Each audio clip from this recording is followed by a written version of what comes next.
Hey, welcome back to Tricky Thursday. My name is Trisha. I'm the owner of Creative Costume Academy, and I am all about the easy way to learn pattern making so you can start making your own designs that fit you flawlessly.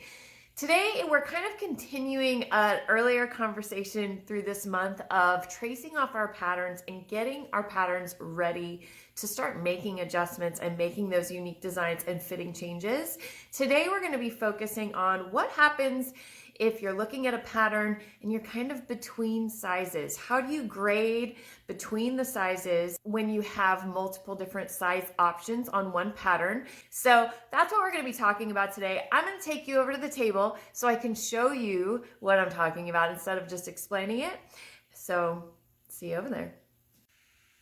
So this pattern has 3 different sizes on it, and a lot of modern patterns do have this option, which is great because if you're falling in between sizes, which a lot of us do, this is a great way to have options not only for different sizes, for different people, for if we fluctuate, but also so you can make adjustments to fit you for your body. So I want to talk about this pattern a little bit, and every pattern is going to be different in how you want to make this alteration, but we'll go through it with this style. This is a princess seam style jacket, I think it is.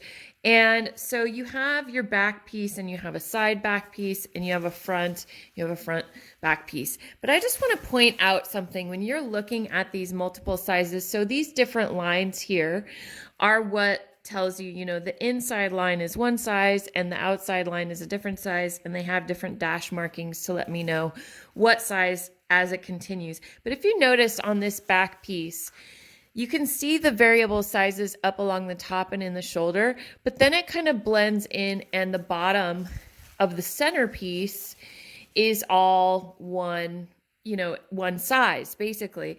And you see most of your adjustment over here on the side seam on the side back panel. That's because most of the adjustment you want to make it over here in the side than you do here in the middle of the princess seam. And that's true for most princess seam garments. Now there are some occasions where you do want to get and make adjustments here, but that is a more difficult adjustment and it can cause more problems sometimes. So most of your adjustment will happen over here. And we'll get back to that in a second, because I also want to point out, notice how the front is the same way. We've got the multiple sizes up here at the top, and then it kind of blends on our center front from, the bust down is all one size. And then over here is our side front. I know it's upside down, but you can see that most of the adjustment in the size is happening in the side seam. So let's go back to our back pieces over here. So as you can see, like I was mentioning before, multiple sizes up here, and then it blends into 0 at the bust area, like around that line, that level. And then most of our sizing adjustment happens over here on the side seam. So if you have one size that you are in the bust area, a different size that you are in the waist area, and you can see here that the waist is indicated as it is on most patterns. And if not, you can kind of see over here on the side seam, see how it comes in the most here? That's telling me that that's where the waist is. So that can kind of help you if you're dealing with a fitted garment, know where that waist is. And then this one, some patterns are really nice and they will tell you where your hip level is. And this pattern kind of goes below the hip level, but again, just like you can see where the most indented part is the waist, where it comes back out to our fullest part is meant to be the hip area. So if it's not marked, you can kind of eyeball that this is the hip area because it comes back out to the widest part. So if you are a different size from your hip, your waist, and your bust, you have a couple of options here. So let's say you did your measurements, you looked at the back of the envelope, and if you need more information on that, you can go back to our earlier Tricky Thursdays, we decide what pattern to use and what size to use. I talk more about that. But if you are, let's say, the bigger size on your bust area, so that's kind of this area, right? It's usually about 1.5 inches below, depending on how dropped your underarm or your armhole is, but it's usually like right around this area. They usually have a notch in that area. It would be like where the grade all starts to come together. And this little, on here, you can see the front, there's actually like an X mark. So that's kind of telling me that that's like the bust area. So if I was the biggest size, let's say on this pattern in the bust, but I go to say the middle size here in my waist area, so that's super easy, and it's great to use these graded patterns so that you can easily blend those sizes. So if I'm the biggest size and I want to go to the middle size at my waist, all you need to do is go connect those lines, the biggest size with that middle size, just like that, and hopefully you can see that. So now when I'm tracing off this pattern, I can trace off that line that I drew and then continue. If let's say I stayed in that middle size through my hips, my waist and my hips, then I can just continue tracing off that smaller size in the waist and the hips. And for everything above that, above the bust, so as I'm going up here, I'm going to go with the bigger size. And the same thing with this back piece. So this is the side back. So when I'm tracing off the back piece, because I made the adjustment here, when I'm tracing off the back piece, I'm going to go with the bigger size because that's all above the bust. So it's just kind of looking at your patterns and determining where those bust, waist, hip measurements are and would be on the pattern in comparison with your body. Now let's go back to the side seam again.